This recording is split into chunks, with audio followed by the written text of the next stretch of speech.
Roughly 40% of residents plan to have children during their residency. Having a baby in medical school or residency is difficult, but it's not impossible. You don't have to wait until you're intending to start a family. But make sure you think a few things through. Everyone knows that kids are expensive, but have you ever wondered exactly how much it costs to raise a child? In the US, it now costs an average of $310,000 to raise a child from birth to age 18.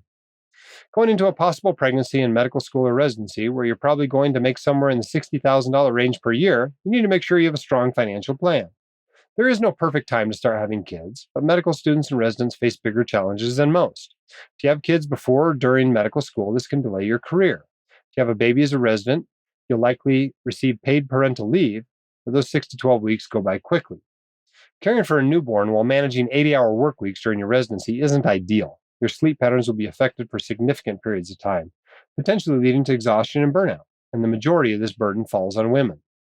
If you plan on having children during medical school, it's important to think about whether you can do that and still graduate in 4 years. If you can graduate in 4 years, you'll save a lot of money on tuition. The Rhode Island Medical Journal recommends trying to have children during the late spring or early summer at the end of your first year of medical school. The fourth year of medical school can also be a good time, though you'll have to plan for residency interviews.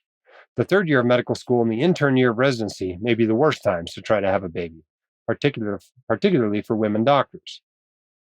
Your money will be tight during medical school and residency, so it's important to maintain a budget and to look for cost-saving opportunities whenever possible.